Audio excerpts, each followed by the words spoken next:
O que faz um bom azeite? Sabe como escolher? Venha descobrir e explorar este produto tão importante da nossa gastronomia na Escola do Gosto. Dia 25 de novembro no Porto, venha provar e aprender com Ana Carrilho, Edgardo Pacheco e o chefe André Cabrita. Os lugares são limitados. Inscreva-se já em público.pt. Este é o Poder Público, a semana em debate pela secção de política do Público. Sónia Sapage, São José Almeida, Marta Moitinho Oliveira. Eu sou Helena Pereira. Estamos a gravar durante a tarde do dia 16 de dezembro, numa semana agitada com vários casos de justiça e a pré-campanha eleitoral a arrancar em força. Sónia, esta semana realmente foi dominada pelas questões da justiça. Houve a detenção de Rendeiro, prisão preventiva para Manuel Pinho, investigações sobre corrupção na justiça e houve também um tweet polémico do Rui Rio a insinuar que a polícia judiciária só se esforçou para deter Rendeiro na África do Sul porque vai haver eleições legislativas em janeiro. O que eu te pergunto é, achas que Rui Rio tem um problema quando se trata de falar de justiça? Faço esta pergunta porque lembro-me de outras declarações no passado em que o líder do PSD criticava a violação deliberada do segredo de justiça para fomentar julgamentos populares, ou dizia que não queremos a justiça na política. Se são intoleráveis as pressões de políticos sobre o sistema judicial, também não são menos intoleráveis as pressões ou a gestão de processos judiciais em função de objetivos de natureza política. Portanto, voltando à pergunta, tem um problema ou não? O que tu queres saber é se o Rui Rio tem um problema ou não quando fala de justiça, porque de facto é recorrente, essas tiradas são recorrentes, são até recorrentes há mais de uma dezena de anos. Ele tem ideias muito fixas. Já quando ele era candidato à Câmara do Porto, exatamente, e era Sim, autarca. Sim, é ideias verdade. muito fixas sobre justiça e nunca deixou de as dizer nos debates e tudo. Portanto, isto não é propriamente uma tirada nova, não é propriamente uma coisa surpreendente, não, nada disso. Qualquer uma de nós sabia que podia ouvir uma coisa deste género da boca do Rui Rio. O que eu penso é que ele desta vez queixa-se de que pode ter sido eleitoralismo, porque acredita que isto pode ajudar de algum modo o PS nas eleições. Agora, eu acho que isto também faz parte da campanha dele, honestamente. Acho que este discurso sobre a justiça, ele O que é que ele percebe que pretende este, com isso? O que é que ele pretende com isso? no fundo, ele percebe que isto é um filão, que as pessoas gostam de falar sobre este assunto, que é um assunto polémico, que não é consensual e que pode captar votos, atenção, o que quer que seja, quando quando põe os holofotes nestes assuntos. E, portanto, eu acho que é interessante ser ele também a falar a pôr as coisas nesses termos. O que tem graça no meio disto tudo é que ele acabou por levar um ralhete e não foi nem do candidato do PS, nem do primeiro-ministro, nem de ninguém, foi do Presidente da República que disse, por outras palavras, que não fazia de facto sentido nenhum este tipo de crítica, porque o tempo da justiça é um tempo e o tempo da política é outro. Ele de vez em quando usa este tipo de expressões, também usou quando foi uma parecida, quando foi para falar sobre os apoios sociais e o Tribunal, e o recurso ao Tribunal Constitucional. Tem graça, deixo só esta observação, tem graça ter sido um puxão de orelhas do Presidente Do Presidente. e não de um socialista. E vamos pegar nisso. São José, continuando neste tema, achas que estes casos de justiça podem vir a interferir de algum modo no resultado das eleições? tudo interfere no resultado das eleições, não é? As pessoas tomam as suas posições e decidem o seu sentido de voto, tendo em conta o longo prazo que foram sentidos durante vários meses ou anos desde a última eleição, mas também com o imediato. Aliás, está provado que mesmo durante a campanha, 14 dias de campanha, têm por vezes enorme influência sobre o resultado eleitoral. As pessoas mudam de ideias durante a campanha, Sim, podem mudar. Há eleitores que mudam de ideias. Não será toda a gente, mas pode ser decisivo.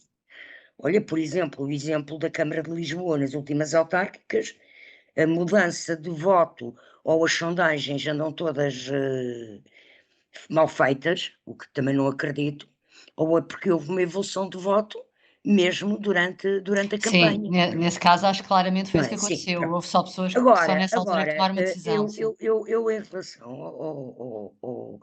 ao aproveitamento ou não aproveitamento eleitoral disto, eu penso que quem está a querer aproveitar eleitoralmente estes assuntos parece-me ser o Dr. Rui Rio, não é? E que está a aproveitar estes acontecimentos de uma forma perfeitamente populista. O Dr. Rui Rio já tem às vezes umas tendências, quando fala sobre certos assuntos, Como a a ser justiça, populista. O que é que eu quero dizer com isto? A dizer aquilo que o povo gosta, aquilo que, ou seja, a conversa de café, a conversa taxista, que sem ofensa aos taxistas, nem às mesas dos cafés. Aliás, eu acho muito curioso, porque o Dr. Rui Rio, quando deu a entrevista em que fez essas declarações e noutros momentos, tem mostrado que tem um enorme conhecimento hoje em dia de como utilizar as redes sociais em campanha eleitoral. E ao fazer esse tipo de declaração numa rede social, ele está a replicar precisamente o discurso populista que outros populistas na política, como Trump, por como exemplo, não Trump, estou a comparar exatamente. Rui Rio com Trump, mas estou a dizer que ele está a utilizar uma técnica idêntica portanto, não sei se ele pensa que isso o beneficia, até pode ser que o beneficie. Por isso é que eu digo que provavelmente até tudo influencia na decisão do voto, mas até esta acusação que o doutor Rui Rio faz ao diretor da Polícia Judiciária, pode, se calhar, é feita com o intuito de influenciar ele e a seu favor. E a seu favor, sim, Não sei sim. se percebeu o que eu estou a dizer, Sim, mas sim, sim, sim, sim, sim. De achar que ganha mais claro, simpatia das pessoas porque com é um estas nível de declarações. populismo que é inusitado, pronto. Eu Uhum. acho que dá muito jeito, daria muito jeito resolver um processo criminal em campanha, ou antes da campanha, ou durante a campanha. Daria muito jeito ao ministro, à ministra, ao primeiro-ministro, mas verdadeiramente, ponto um, esta questão não está resolvida. O caso Rendeiro não está terminado, digamos assim, ainda falta muita coisa a acontecer. E daqui até lá ainda pode ser que a justiça tenha alguns desaires, como aconteceu noutros casos. Recentemente tivemos notícias de prescrições de casos muito importantes, portanto, no caso das prescrições também está a ajudar o primeiro-ministro. Pode, no caso, não estaria a ajudar o primeiro-ministro porque é um caso que não se resolve, mas podia estar porque é um caso de socialistas. Portanto, isto é tudo tão complexo, não é? Isto é tudo uma teia que envolve tanta coisa que, enfim, Manuel Pinho ir ser detido ajuda o PS, ajuda. Sim, sim, sim. A imagem de quem fica bem? A da Justiça fica, logo ajuda a Ministra da Justiça, logo ajuda ao Governo, mas é um ex-ministro do PS. Enfim, eu acho que é tão complexo, é mesmo é preciso fazer um raciocínio, ah, enfim. Então vamos continuar nas declarações polémicas, mas fora do âmbito da justiça, só para mudar de assunto. Marta, a Ministra da Coesão Territorial, assumiu esta semana que pertence ao governo mais centralista de sempre. Depois vai pedir desculpas. Parece-me que se eu tivesse feito há 2 semanas essa declaração, se calhar já nem teria sido convidada para ser cabeça de lista nas legislativas. Como é que viste esta confissão? Ou foi um desabafo sincero, mas inconveniente? Olha, eu acho que há várias formas de olhar para isto. Primeiro, tendo em conta que ela é Ministra da Coesão Territorial, ela deve ter um grande conhecimento de causa sobre a forma como as competências e os poderes estão distribuídos ao longo de todo o território. Portanto, leva-me a acreditar que ela foi espontânea e sincera no que disse. Depois, em termos de leitura política mais nacional e do ponto de vista da ligação dela ao PS, de facto, eu acho que estou tentada a pensar que ela não seria convidada se isto tivesse acontecido antes dela ser convidada para ser cabeça de lista. Mas, por outro lado, Também é curioso pensar que isto, de certa forma, é um discurso que favorece alguém que é cabeça de lista por Castelo Branco. Ou seja, se um eleitor em Castelo Branco, se calhar Até gostarias de ouvir isto. revê-se neste discurso, não é? E, portanto, eu acho que acho que isto pode ser lido de muitas formas, acho que é bastante interessante, acho que ela tem pouca experiência política neste tipo de coisas mais de âmbito mais nacional e, portanto, acho que isto também, de certa forma, pode servir-lhe um bocadinho de lição para agora, durante aquele período de campanha que é muito mais escrutinado e que este tipo de questões são muito mais analisadas, tentar não correr o risco de fazer outro tipo de declaração deste género. Mas pronto, lá está, em Castelo Branco isto é capaz de soar bem. Exatamente. Deixa-me só dizer uma coisa, que eu achei essa declaração, sobretudo, absurda. Pronto, se calhar um aproveitamento eleitoralista, como explicou a Marta, mas achei tanto mais absurdo quanto este governo fez um processo de descentralização que acaba em abril de 22. E há um primeiro-ministro que, como secretário-geral do partido, anunciou fim de semana passado, que já tinha falado disso na campanha eleitoral, que vai propor a realização do referendo obrigatório por Constituição para regionalizar e tentar aprovar a regionalização que foi chumbada em 98. Portanto, não percebo onde é que há o centralismo que ela encontra neste governo, que não houve noutros, mas ela poderá explicar melhor. Estou a dizer mal. Mas ela já disse isto várias vezes, não foi a primeira vez, atenção. Portanto, é refletido. Eu também acho que ela tem uma experiência de terreno. São José, continuando contigo, como tu também já escreveste no Público, a maioria dos candidatos do PS em lugares elegíveis para as listas de deputados são membros do governo e significa que Costa acha que os portugueses estão muito satisfeitos com o governo e que não tem dúvidas de que eles serão uma mais-valia. Mas também será um sinal de que o próximo governo, se o PS ganhar as eleições, poderá não ter muitas caras conhecidas e ser muito parecido com o que agora existe? Não creio que isso se possa concluir das listas eleitorais, porque em Portugal não é obrigatório que os ministros e os membros do governo saiam do Parlamento, como é, por exemplo, a Inglaterra. Creio que o sinal que foi dado e que foi assumido até pelo próprio secretário-geral adjunto, José Luís Carneiro, na noite da Comissão Política, é que é um sinal de continuidade, um governo que foi interrompido a meio, portanto há um projeto que é de continuidade e aquelas pessoas com a sua experiência, quer regressem ao governo, quer fiquem no Parlamento, irão contribuir para o projeto do PS. Eu penso que haverá, de facto, alguns ministros e algumas ministras que continuarão. Penso que poderá haver secretários de Estado ou secretárias de Estado que sejam promovidas a ministros, como poderá haver ministros ou ministras que não tenham estado até agora no governo ou que tenham estado no primeiro governo e regressem. Penso que haverá continuidade, que alguns ministros continuarão, mas também, como o governo, António Costa já o disse, nós tínhamos noticiado antes, mas ele depois confirmou, há cerca de 15 dias ou coisa assim, o governo vai ser mais curto e, portanto, nem todos regressarão e alguns ficarão lá como deputados. E não acredito que todos os que entraram nas listas são aqueles que vão continuar no governo. No governo, ok. Não, penso que isso não se pode, que neste caso 2 e 2 não são 4. Ok. António Costa garantiu também esta semana, Marta, que não quer soluções provisórias de governo ou soluções de remendos de governo para apenas 2 anos. E mais ou menos 2 dias depois, na entrevista que o Rui Rio deu à RTP, o líder do PSD veio concordar com Costa e dizer sim senhor, é verdade, o ideal era ser para 4 anos, eu estou disposto mais uma vez a fazer um acordo por 2 anos e ao fim de 2 anos fazer uma avaliação, mas o ideal serão 4 anos. Como é que tu viste isto? Um bom sinal ou um mau sinal? Eu vejo isto como, quer dizer, ninguém sabe exatamente o que é que vai acontecer, não é? Mas o que eu acho, o que me parece é que eles, tanto Costa como Rio, andam os dois um bocadinho taca a taca a disputar aquele eleitorado ali ao centro. Um diz quero, um dá um sinal de estabilidade, o outro diz que também consegue ser um fator de estabilidade.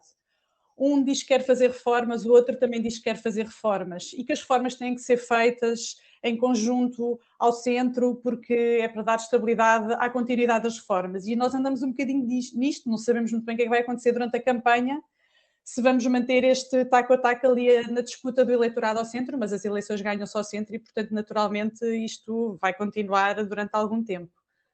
É o que parece. Sónia, na semana passada falámos aqui da alegada purga dos apoiantes de Rangel das listas de deputados do PSD. Agora vamos olhar para o PS, nomeadamente para o caso Francisco Assis, que se mostrou disponível para integrar as listas e levou com o não de António Costa. O que é que te pareceu este não?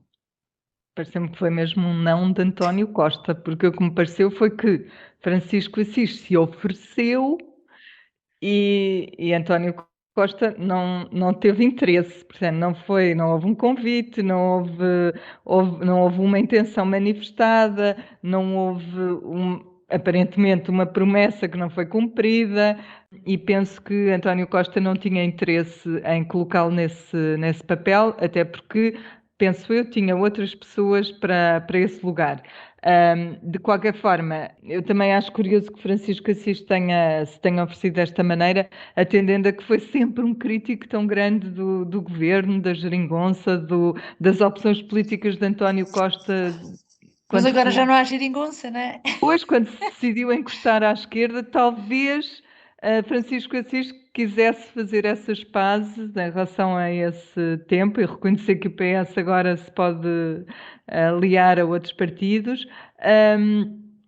Mas o sinal que Costa deu é que ele está muito bem onde está, não é? Que é a liderar o SES. O que não quer dizer também cá entre nós que isto seja um castigo muito grande, porque daqui a 2 meses, sei lá se é ou não convidado para ministro. Não sei. A política é um. Exatamente, pode ser, será. Olha, do trabalho. Vamos ver, vamos ver. Por Para exemplo. terminar, vamos ao público notório e começo por ti, Sónia, podes continuar.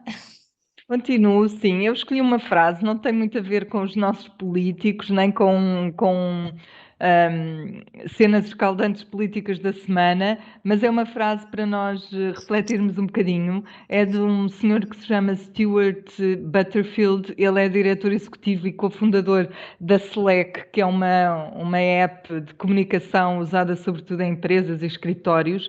Ele diz: o trabalho já não é um lugar onde se vai, é algo que se faz. E ele diz isto a propósito do teletrabalho, do trabalho do futuro, e também diz que pedir aos trabalhadores que regressem ao escritório é uma abordagem condenada. É para pensar, é só para nos pôr um bocadinho a pensar nisto. Sobre como vai ser no futuro, exatamente, o trabalho. São José, e tu, o que é que tens para partilhar connosco? Eu tenho uma frase, que é uma frase de um senhor que disse não volta a Portugal.